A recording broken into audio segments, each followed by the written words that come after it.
Olá, Pai seja convosco.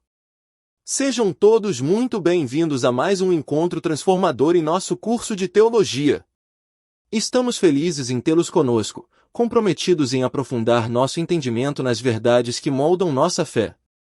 Para aqueles que estão se juntando a nós pela primeira vez, seja ainda mais bem-vindo. Sua presença enriquece nossa comunidade. Neste capítulo, mergulharemos nas profundezas da salvação divina, explorando a maravilhosa obra de Deus em nossa redenção. Lembrem-se, a jornada com Cristo é uma jornada de empenho e dedicação.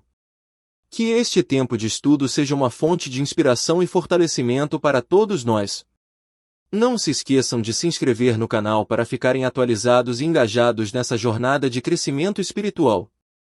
Que o Espírito Santo nos guie e ilumine à medida que exploramos as verdades sagradas contidas no capítulo 2. Boa aula! A introdução ao capítulo 2 da Teologia Sistemática 3 revela-se como uma entrada envolvente para a exploração da salvação bíblica, obra de Deus. Neste mergulho nas complexidades da redenção cristã, desvendamos três partes fundamentais que moldam o tecido da salvação: a falácia da autossalvação, a convicção do pecado e a justificação. A narrativa se inicia desmistificando a autossalvação, destacando a ilusão intrínseca na busca humana por equilíbrio na mentalidade da balança. Ao confrontarmos essa falácia, somos conduzidos à compreensão de que a salvação não é obra humana, mas uma iniciativa divina. A jornada então nos leva à exploração da convicção do pecado, revelando-a como um ministério contínuo do Espírito Santo. A eficácia da lei como ferramenta divina ressoa, despertando a consciência para a necessidade de perdão e preparando o terreno para a graça redentora. A culminação do capítulo repousa na justificação, um ato judicial de Deus que declara o pecador inocente pela fé em Cristo. Desvendamos a grandiosidade dessa ação divina, fundamentada na graça, no sacrifício vicário de Cristo e na resposta da fé, restaurando a relação entre Deus e a humanidade. Assim, essa introdução não apenas estabelece as bases para a compreensão mais profunda da graça, mas também desafia a abandonar concepções limitadas sobre a salvação. Que o capítulo 2 nos conduza a uma reverência renovada diante da magnificência da salvação bíblica, fortalecendo nossa fé nessa grandiosa obra de Deus. A análise profunda da falácia da autossalvação nos conduz à compreensão da mentalidade da balança, uma tendência intrínseca à natureza humana de buscar a salvação por meio de esforços próprios. Essa abordagem revela-se como uma resposta instintiva diante da percepção de estar perdido. Visualizamos, metaforicamente, uma balança imaginária, onde de um lado estão registrados todos os pecados e falhas que pesam na consciência. É nesse ponto que a falácia se desvela, pois, diante da impossibilidade de desfazer o que já foi feito, a busca por acumular atos justos na outra bandeja para equilibrar a situação torna-se uma empreitada ineficaz. A mentalidade da balança representa a ilusão de que a salvação pode ser alcançada por méritos humanos, ignorando a realidade da culpa e da condenação diante de Deus. Ao contrapor essa mentalidade com a perspectiva bíblica, emergem verdades cruciais. A narrativa bíblica revela que, no contexto da rebelião humana, a autossalvação é uma utopia, pois os primeiros rebeldes, Adão e Eva, não conseguiram se salvar. Aqui, destaca-se a iniciativa divina, onde Deus, em sua graça inigualável, inicia o plano de redenção ao enviar Jesus como nosso substituto e salvador. Assim, a mentalidade da balança é desafiada pela verdade da salvação, que começa inteiramente com Deus. Essa análise não apenas desconstrói a falácia da autossalvação, mas também ressalta a importância de abandonar a ilusão de equilíbrio por méritos próprios. A salvação, de acordo com a perspectiva bíblica, é um ato divino do início ao fim, exigindo apenas a disposição de abandonar o egoísmo rebelde, por meio do arrependimento, e depositar a fé na obra consumada de Cristo. Dentro do intricado labirinto da consciência humana, surge uma resposta instintiva diante do reconhecimento da própria perdida condição, a busca desenfreada por um equilíbrio imaginário. Esse fenômeno psicológico, também conhecido como a mentalidade da balança, revela a inclinação inata de tentar remediar a culpa acumulando ações justas para contrabalançar os pecados que pesam na consciência. Nesse contexto, visualizamos uma balança imaginária, onde um prato está carregado com os fardos de nossos erros, enquanto o outro busca desesperadamente acumular atos de retidão e gestos benevolentes para alcançar uma suposta estabilidade moral. Essa ilusão de equilíbrio, entretanto, esbarra na realidade intransponível, a impossibilidade de desfazer as ações passadas e o fardo insustentável da própria culpa. A mentalidade da balança é uma tendência universal que transcende fronteiras culturais e religiosas. Seja no karma do hinduísmo, nas práticas do catolicismo ou nas incertezas encontradas até mesmo entre os evangélicos, essa busca autônoma de soluções persiste. No entanto, é crucial desvelar a falácia subjacente a essa abordagem, compreendendo que a salvação, segundo a perspectiva bíblica, não inicia com o ser humano, mas é um ato gracioso e unilateral de Deus. No panorama da rebelião humana, exemplificado pelos primeiros rebeldes, Adão e Eva, fica patente a incapacidade do ser humano de se auto-redimir. A resposta divina a essa condição perdida não envolve uma balança de méritos, mas a graça inigualável de Deus, que inicia um plano de redenção ao enviar Jesus como substituto e salvador. O âmago da questão reside na compreensão de que a salvação é um ato de Deus do início ao fim. Ao explorar as raízes dessa mentalidade da balança, torna-se evidente que a salvação não pode ser alcançada por esforços humanos. Em contraste, a iniciativa divina surge como a única resposta eficaz. Deus, em sua soberania, faz sacrifícios pelos que não merecem, oferecendo perdão e vida eterna. A salvação, portanto, é um dom recebido pela fé, não por méritos próprios. Desvendar a mentalidade da balança é compreender que a salvação não é um equilíbrio precário de nossas ações, mas uma realidade proporcionada pela graça divina. Essa jornada de autodescoberta nos conduz à compreensão de que, ao invés de buscar equilíbrios imaginários, a verdadeira estabilidade é encontrada ao nos rendermos à obra redentora de Deus, abandonando nosso egoísmo rebelde pelo arrependimento e depositando confiança na obra consumada de Cristo. Numa dança sutil entre o divino e o humano, a convicção do pecado emerge como um delicado acorde tocado pelo Espírito Santo. É nesse momento transcendental que as cortinas da consciência humana se abrem para revelar a necessidade premente de salvação. Sob a batuta divina, a obra do Espírito Santo se desdobra, com a convicção do pecado servindo como prelúdio para a grandiosa sinfonia da redenção. No epicentro desse processo está a lei moral, uma ferramenta muitas vezes esquecida, mas vital para o despertar espiritual. Em Romanos 3:20, somos conduzidos a contemplar a revelação singular contida na frase, pois é mediante a lei que nos tornamos plenamente conscientes do pecado. A lei, nesse contexto, não se apresenta como um fardo intransponível, mas como um espelho que reflete a verdadeira condição do coração humano. Paulo, em sua epístola a Timóteo, enfatiza a natureza intrínseca da lei ao afirmar que ela não é destinada aos justos, mas aos transgressores e insubordinados. Nesse cenário, ela se revela como uma lanterna na escuridão da consciência, iluminando os recantos ocultos da alma e expondo a necessidade premente de salvação. A lei, assim como um despertador insistente, rompe a inércia espiritual e desperta a mente humana para sua condição perdida. Ao analisarmos Romanos 2:14 e 15, somos conduzidos a uma compreensão mais profunda da convicção do pecado. Paulo revela que, mesmo entre aqueles que não possuem a lei escrita, há uma lei interna, uma consciência que acusa ou defende. Aqui, o Espírito Santo utiliza a lei não apenas como um código externo de conduta, mas como uma testemunha interna que confronta a humanidade com a verdade sobre sua natureza pecaminosa.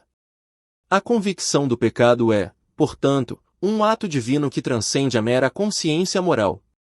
É o despertar para a realidade de que, diante da lei justa de Deus, todos estão em falta. Nesse processo, a lei não é uma sentença final, mas um meio para criar a consciência do pecado, preparando o terreno fértil para a mensagem redentora. O Espírito Santo, como o hábil maestro da redenção, conduz cada nota dessa sinfonia divina, utilizando a lei para despertar os corações adormecidos. A convicção do pecado é o eco suave da chamada divina, um chamado para reconhecer a própria necessidade de salvação e, assim, render-se à graça redentora que espera ansiosamente transformar lamentos em louvores. Em meio ao cenário cósmico, a convicção do pecado se desenha com traços divinos, utilizando a lei moral como sua ferramenta primordial. É um espetáculo celestial no qual a lei, antes vista como uma lista de prescrições frias, se transforma em uma testemunha eloquente da condição humana diante do Deus Santo. A lei moral, delineada nos mandamentos eternos, Emerge como o bisturi cirúrgico do divino cirurgião, penetrando suavemente nas camadas mais profundas da alma humana. Não é um instrumento de condenação, mas uma luz que ilumina as sombras do coração, revelando as áreas obscurecidas pelo pecado. Ao considerarmos a lei, não podemos negligenciar sua função primordial como um espelho. Na Epístola de Tiago, somos guiados a olhar para a lei como para um espelho que reflete a nossa verdadeira imagem espiritual. É nesse reflexo honesto que a convicção do pecado encontra solo fértil. A lei, ao mostrar a realidade do pecado, não apenas condena, mas prepara o terreno para a semeadura da graça redentora. A convicção do pecado, entrelaçada com a lei moral, não é um processo mecânico, mas um divino diálogo entre a alma e seu Criador. É o Espírito Santo utilizando a lei não como um açoite, mas como um farol que guia os perdidos de volta ao porto seguro da salvação. A lei, muitas vezes interpretada como um conjunto rígido de regras, ganha uma nova dimensão quando vista como uma expressão do caráter santo de Deus.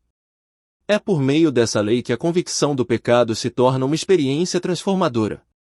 Cada preceito, não apenas apontando para a transgressão, mas revelando o coração compassivo de um Deus que deseja restaurar e redimir.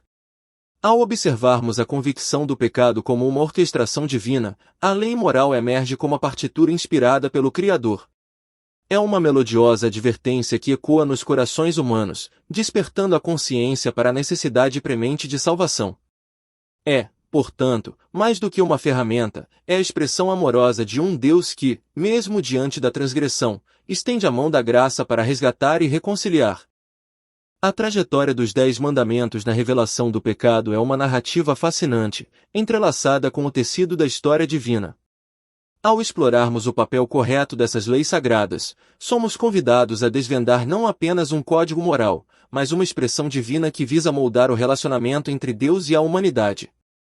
O título Papel Correto na Revelação do Pecado aponta para a importância crucial dos 10 mandamentos em iluminar a natureza do pecado e criar uma consciência aguda de nossa necessidade de salvação.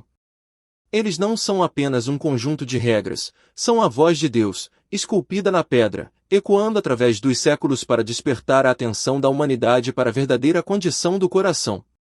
Ao abordarmos essa função, é vital destacar que os 10 mandamentos não são uma lista arbitrária de proibições, mas um espelho divino que reflete a santidade e a justiça de Deus. Cada mandamento revela não apenas a conduta externa desejada, mas penetra nas profundezas da alma humana, revelando as motivações e intenções que muitas vezes permanecem ocultas. A revelação do pecado pelos 10 mandamentos não é um exercício punitivo, mas uma obra de amor divino. Eles não foram dados para oprimir, mas para libertar, para apontar não apenas para a transgressão, mas para a misericórdia que sobrepuja o julgamento. Essas leis sagradas não são uma corrente que nos prende, mas um mapa que nos guia de volta ao coração de Deus. No entanto, ao longo da história, interpretações equivocadas surgiram, transformando os 10 mandamentos em uma abordagem legalista e superficial. A ênfase nas formalidades externas muitas vezes obscureceu a verdadeira intenção desses mandamentos, que é criar uma consciência da nossa necessidade desesperada de um Salvador. Assim, a função correta dos 10 mandamentos na revelação do pecado é agir como um farol divino, iluminando os recessos mais profundos de nossas almas. Eles não são um fardo a ser carregado, mas um chamado à transformação interior. Ao compreendermos essa função, somos conduzidos a reconhecer não apenas a gravidade do pecado, mas a grandiosidade da graça que nos é oferecida em Cristo. A narrativa da vida de Martinho Lutero é uma tapeçaria intricada de desafios, autoexame, por fim, uma revelação transformadora que mudou os rumos da história da Igreja. Sob o título da Tormenta à Justificação, mergulhamos nas profundezas da experiência de Lutero, uma jornada que ecoa através dos séculos como um testemunho da graça redentora de Deus. Lutero, um monge atormentado por uma busca incessante por paz espiritual, encontrou-se imerso em um oceano de dúvidas e autocondenação. Sua busca por uma reconciliação com Deus o levou a extremos, incluindo disciplinas monásticas rigorosas e peregrinações, mas a paz que ele ansiava parecia evasiva. Foi durante o estudo da Epístola aos Romanos que Lutero experimentou uma reviravolta radical. À medida que suas mentes mergulhavam nas palavras do apóstolo Paulo, a verdade da justificação pela fé começou a se desdobrar diante dele como uma revelação divina. Ele percebeu que a justiça de Deus não era um padrão inatingível, mas um presente oferecido gratuitamente a todos que confiam em Cristo. O título da tormenta, a justificação, reflete não apenas a transformação intelectual, mas a reviravolta emocional e espiritual que Lutero experimentou. Sua tormenta interior, alimentada por uma consciência avassaladora de suas falhas, deu lugar à paz inexprimível que vem da compreensão da obra consumada de Cristo. A experiência de Lutero não foi apenas um evento histórico isolado, mas uma narrativa temporal que ressoa em cada coração sedento de graça. A justificação pela fé não é apenas uma doutrina teológica, é uma fonte de esperança para aqueles que, como Lutero, anseiam por paz em meio às tormentas da vida. Ao explorarmos essa parte da apresentação, somos convidados a contemplar não apenas a história de um homem, mas a universalidade da necessidade humana de encontrar significado, perdão e aceitação. A jornada de Lutero nos lembra que a verdadeira paz e justificação são descobertas não em nossos esforços, mas na obra consumada de Cristo, uma mensagem eterna que ecoa através das páginas da história da Igreja. A mensagem da justificação pela fé, como proclamada por Lutero, não é apenas uma relíquia histórica, mas uma força poderosa que ressoa através das eras. Sob o título e impacto da justificação pela fé, adentramos não apenas na vida de Lutero, mas nas implicações duradouras de sua descoberta para a compreensão da salvação. Lutero não apenas encontrou consolo em suas lutas pessoais, mas também lançou as bases para uma revolução teológica.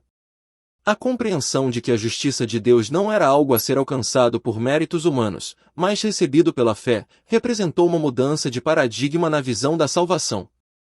O título e impacto da justificação pela fé destaca como essa doutrina não apenas aliviou a consciência sobrecarregada de Lutero, mas também desencadeou uma onda de transformação na compreensão cristã. A mensagem de que a salvação é pela graça, mediante a fé, ecoou através dos corredores da história da Igreja, influenciando reformadores, teólogos e crentes comuns. Essa doutrina continua relevante hoje, oferecendo uma âncora sólida em um mundo tumultuado. Em um cenário onde muitos se esforçam para alcançar padrões inatingíveis, a mensagem de Lutero ecoa como um lembrete de que a salvação não é conquistada, mas recebida. Ela desafia a mentalidade de mérito próprio e aponta para a gratuidade da graça divina. Ao explorarmos o impacto da justificação pela fé, somos convidados a considerar não apenas a importância histórica, mas a relevância temporal dessa mensagem. Ela nos desafia a repensar nossas próprias noções de merecimento e a abraçar a verdade libertadora de que a salvação é um presente que transcende nossos esforços. A mensagem de Lutero ecoa como um farol, orientando-nos de volta à essência da fé cristã e à compreensão da salvação pela graça através da fé. O ativo papel da fé na justificação nos convida a explorar o epicentro da salvação cristã, a justificação pela fé. Este é um mergulho profundo na obra divina que não apenas perdoa, mas também reconcilia, atendendo ao propósito primordial de restaurar o relacionamento entre o homem e Deus. Ao abordarmos este tema, é crucial compreender que a justificação pela fé não é uma mera formalidade teológica, mas um ato judicial divino que redefine a condição humana diante de Deus. O título destaca o caráter ativo da fé nesse processo, não como uma ação meritória humana, mas como uma resposta confiante à iniciativa de Deus. Ao longo da história, a humanidade buscou maneiras de se reconciliar com Deus, muitas vezes recorrendo a esforços próprios. No entanto, o ativo papel da fé na justificação destaca a singularidade da fé como a chave que desencadeia a ação redentora de Deus. A fé não é apenas um elemento passivo, é a resposta viva e confiante à graça divina. A justificação pela fé, como o título sugere, vai além do perdão. Ela restaura, renova e reconcilia. O termo ativo destaca que a fé não é apenas um requisito, mas um participante vital nesse processo de justificação. É através dessa fé ativa que somos reconciliados com Deus, cumprindo o propósito original da salvação. Dentro desse contexto, o entendimento da justificação pela fé como um ato judicial divino ganha vida. Não se trata apenas de ser declarado não culpado, mas de ser restaurado a uma relação íntima com o Criador. O ativo papel da fé na justificação destaca que a fé é o meio pelo qual somos unidos à graça divina, participando ativamente da obra transformadora de Deus em nossas vidas. Definindo a justificação, Atos nos Céus mergulha nas águas profundas da teologia bíblica, esclarecendo o conceito de justificação como um ato divino que transcende as fronteiras terrenas. O título ressalta a dimensão celestial desse processo, destacando que a justificação é um ato que ocorre nos céus, onde o pecador é declarado inocente perante a lei divina. Nossa jornada começa ao desvendar a riqueza da definição bíblica de justificação. Não se trata de uma mera formalidade legal, mas de um pronunciamento celestial que reverbera na vida do crente. O ato nos céus é uma declaração divina que transcende nossa compreensão terrena, evidenciando a dimensão sobrenatural desse evento redentor. A importância da graça torna-se evidente nesse contexto. A justificação não é conquistada, mas é concedida livremente pela graça divina.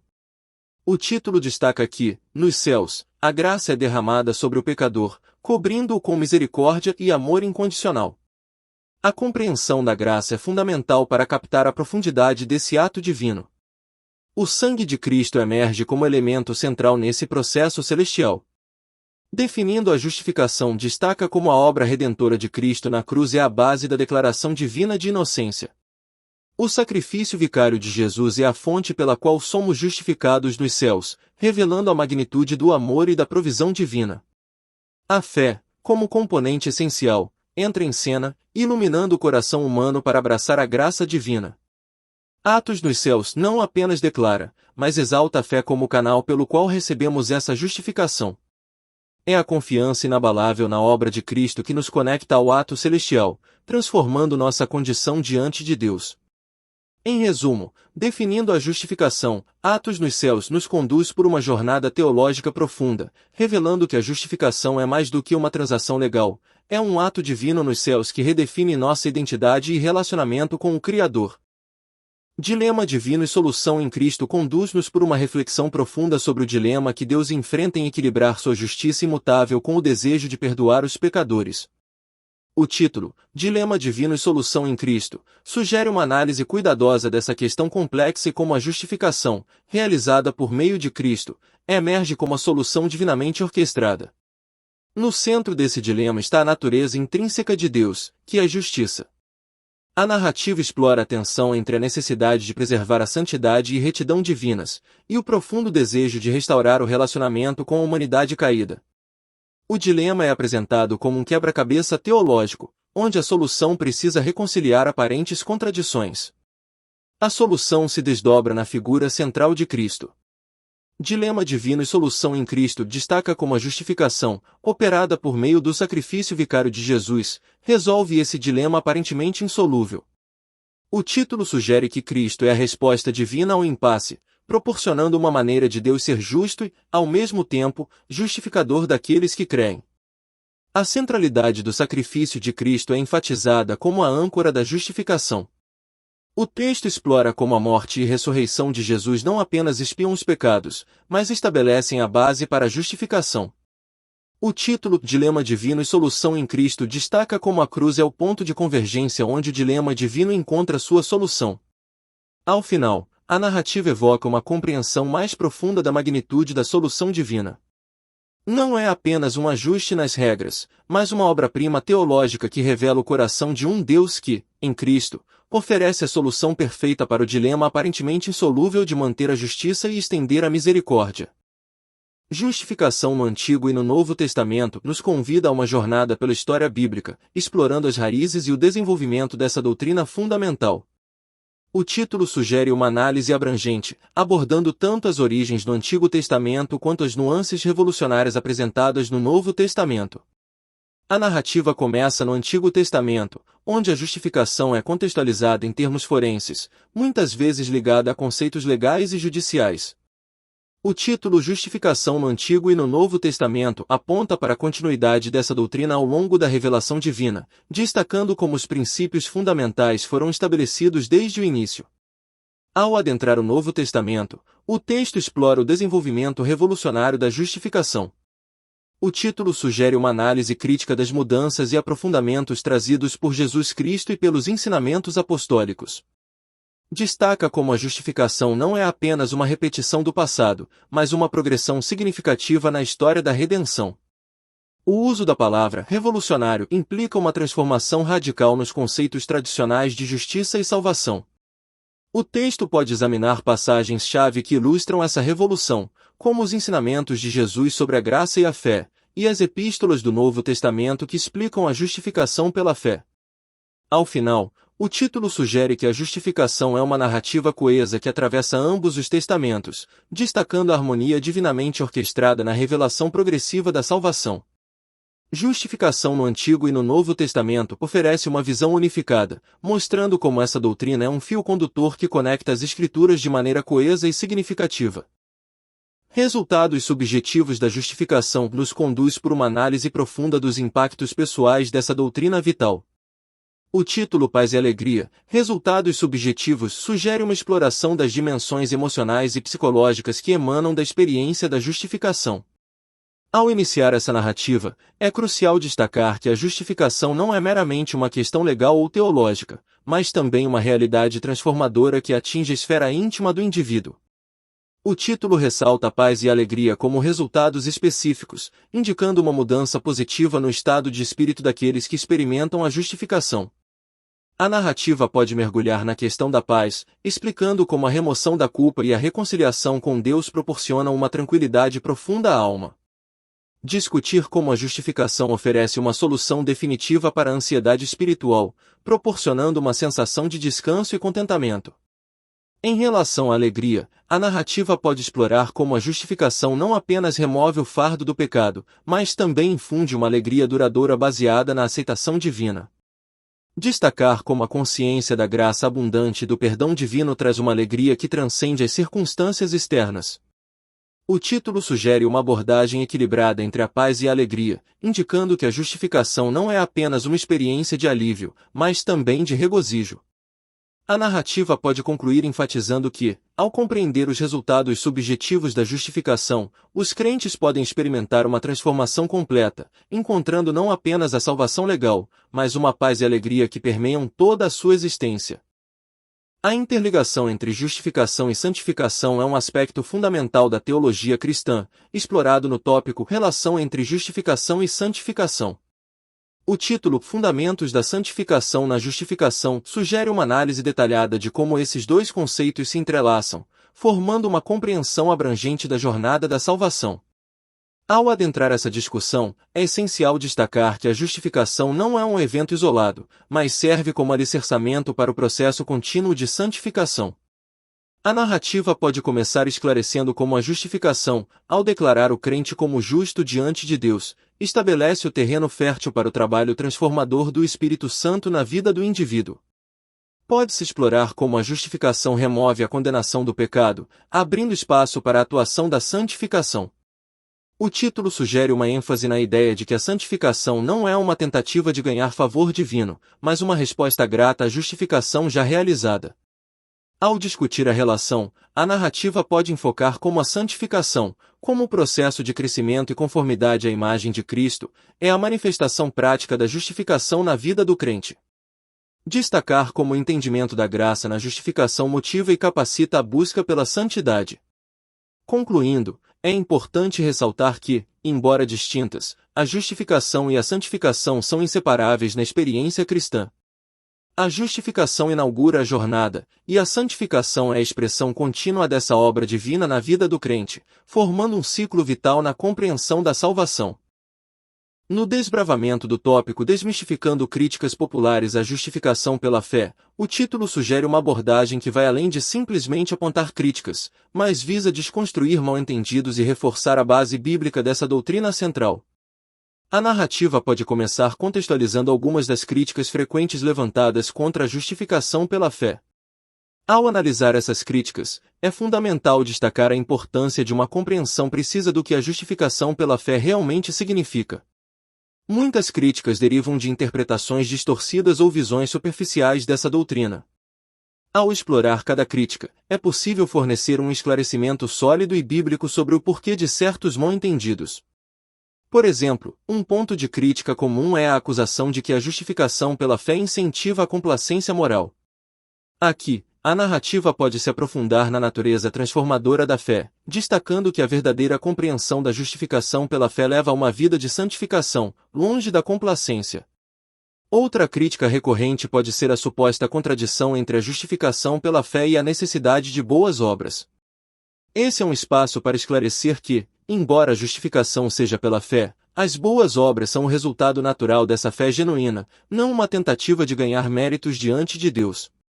No título, Desmistificando críticas populares à justificação pela fé, reside a oportunidade de apresentar a robustez e a solidez da doutrina à luz das Escrituras, respondendo às críticas com uma perspectiva clara e embasada.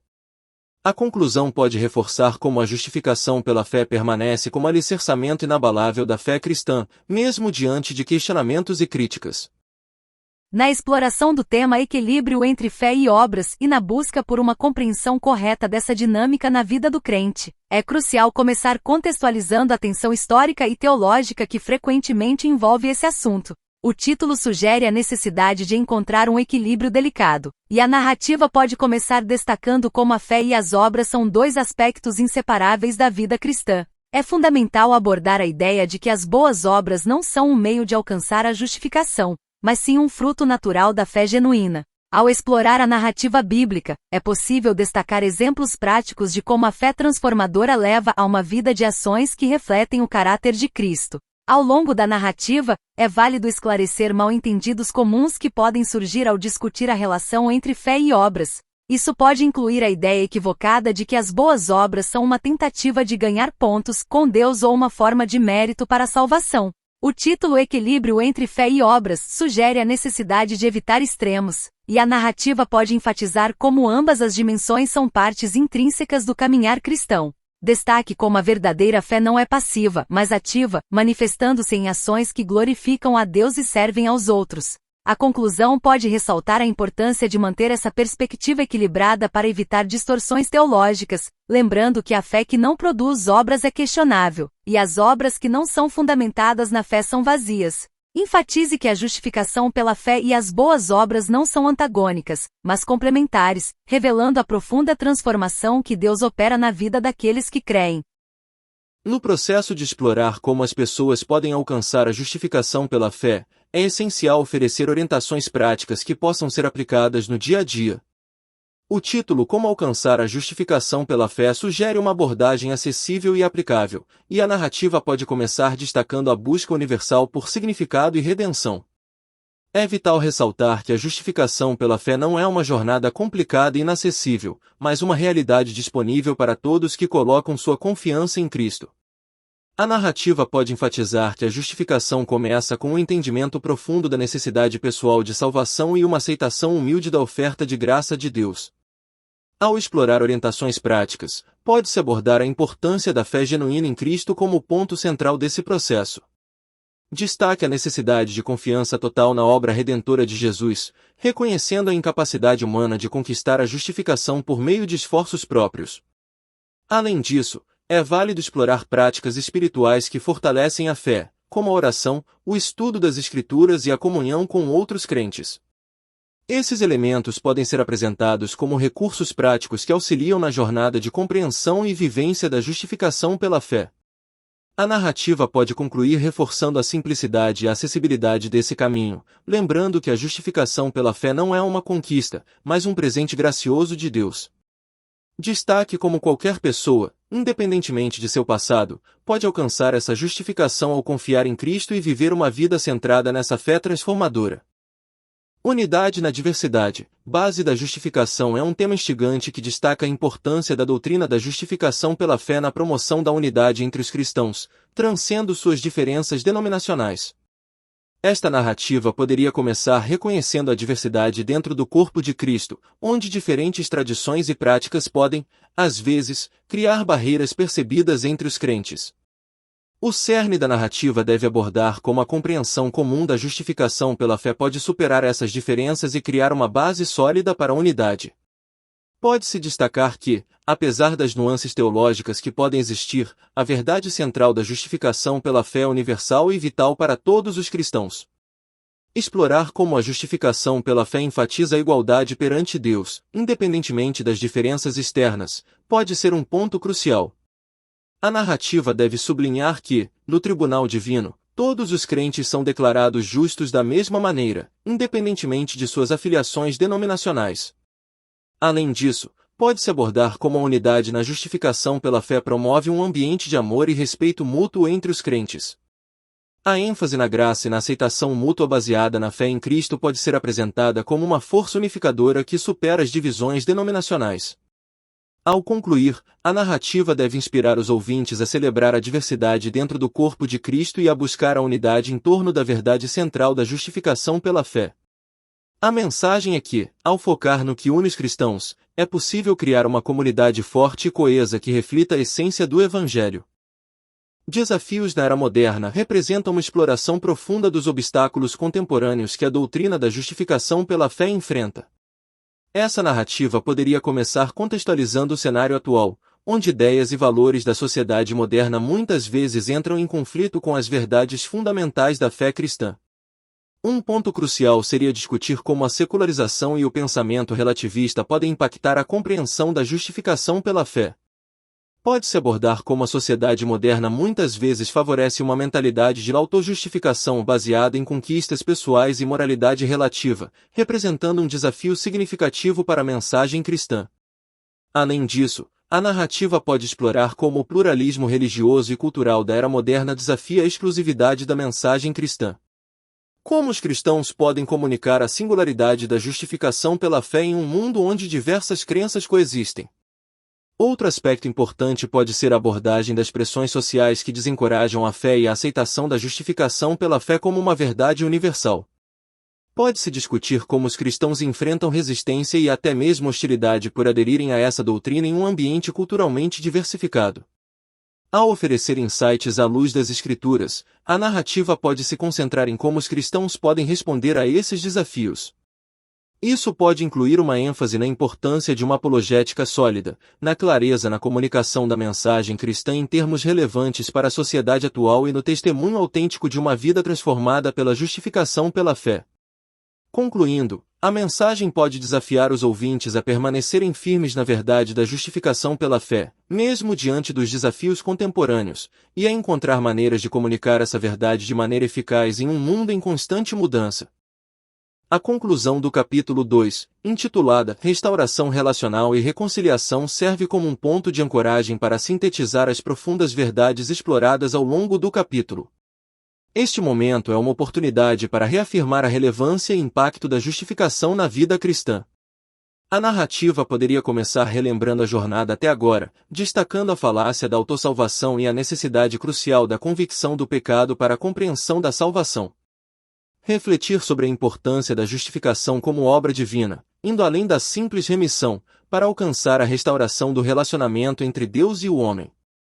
Ao falar sobre a restauração relacional, a narrativa pode enfatizar como a justificação não é apenas uma questão legal, mas um meio pelo qual Deus restaura o relacionamento que foi quebrado pelo pecado.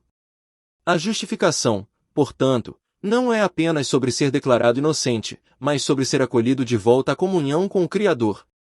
Além disso, ao abordar a reconciliação, a narrativa pode explorar como a justificação pela fé não apenas perdoa, mas também reconcilia. Pode-se destacar a profundidade desse conceito, sublinhando como a justificação não é um simples ato legal, mas uma expressão do amor redentor de Deus. Na conclusão, seria relevante reforçar a obra divina na salvação, destacando que a justificação não é uma conquista humana, mas uma iniciativa graciosa de Deus. Ao fazer isso, a conclusão prepara o terreno para os temas subsequentes, indicando que a compreensão da justificação é fundamental para explorar as complexidades da teologia cristã. Dessa forma, a conclusão não apenas encerra o capítulo 2, mas também serve como uma ponte para as próximas discussões, lembrando aos ouvintes a importância fundamental da justificação no contexto mais amplo da teologia cristã. Resumo do capítulo 2. Salvação bíblica, obra de Deus. Uma jornada na graça divina. Este capítulo mergulha nas profundezas da salvação, revelando-a como uma obra exclusiva de Deus. Abordamos a falácia da autossalvação, onde humanos buscam equilibrar suas ações na mentalidade da balança. Contudo, ressaltamos que a salvação, desde a queda de Adão, é iniciativa divina. Exploramos a convicção do pecado como obra do Espírito Santo, revelando a necessidade crucial de reconhecer a perdição. Utilizando a lei como ferramenta, destacamos a convicção como despertar para a consciência da condição pecaminosa. Adentramos o cerne da justificação, um ato judicial de Deus, declarando o pecador inocente pela fé em Cristo. Esta justificação vai além da balança humana, baseando-se na graça, no sangue de Cristo e na fé como resposta à iniciativa divina. Além dos aspectos legais, destacamos a reconciliação resultante da justificação, restaurando o relacionamento homem-Deus. Esta compreensão vai além dos arquivos divinos, anulando a dívida do pecador.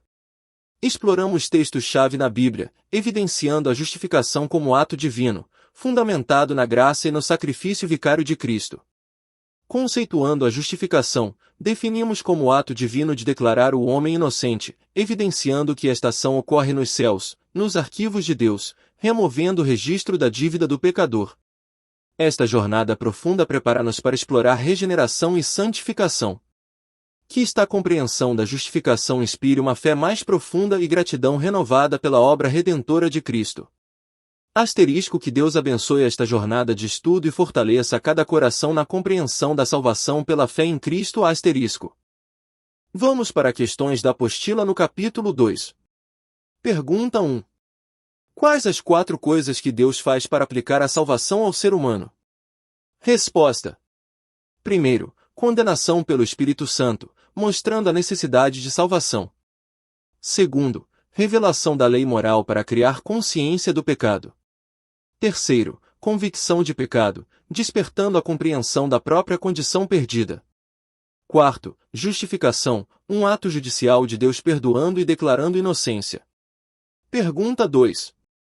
O que é a mentalidade da balança? Como poderia mostrar biblicamente que esta mentalidade é errada? Resposta. É a ideia de equilibrar os pecados próprios com boas obras para obter salvação. Biblicamente, essa mentalidade é refutada, pois a salvação é pela fé, não por obras, conforme Efésios 2:8-9. Pergunta 3. Defina a convicção de pecado. Por que é importante o pecador sentir o peso do seu pecado? Resposta. É a obra do Espírito Santo mostrando à pessoa seu pecado e necessidade de perdão. Importante para que o pecador reconheça sua condição perdida e sinta a necessidade de salvação. Pergunta 4. Qual a função certa dos 10 mandamentos? Qual seria uma função errada? Resposta. Apontar o pecado e criar a consciência da necessidade de salvação. Função errada seria pensar que a obediência a eles traria justificação. Pergunta 5. Qual foi a experiência da Martinho Lutero que o levou a repensar a justificação? Resposta. Sua jornada de autoexame e tormento interior. A descoberta da justificação pela fé enquanto estudava Romanos. Pergunta 6. Qual a importância da mensagem da justificação pela fé para hoje? Resposta. A justificação é essencial para a salvação, sendo um ato divino respondendo à fé, não a obras. Traz reconciliação com Deus, cumprindo o propósito original de restaurar o relacionamento homem-Deus. Irmãos e irmãs, chegamos ao final deste incrível capítulo, e é com imensa gratidão que expresso o meu apreço por cada um de vocês que se empenhou e dedicou tempo para estudar as profundezas da salvação em Cristo. Seu compromisso é inspirador e edificante para toda a comunidade. Agradeço a Deus por cada mente ávida que busca compreender sua palavra e aplicá-la em nossas vidas. Que o conhecimento adquirido sirva como um farol, iluminando nosso caminho na jornada com Cristo. Aos que ainda não se inscreveram no canal, convido-os a fazerem parte desta comunidade de aprendizado e crescimento espiritual contínuo. Continuem verificando o conteúdo do canal para fortalecimento diário. Que Deus abençoe ricamente o ministério, capacitando-nos a servir às necessidades daqueles a quem alcançamos. Agradeço a cada um por fazer parte desta jornada, e aguardo ansiosamente nosso próximo encontro no curso de Teologia. Que a graça e a paz de Cristo estejam com vocês.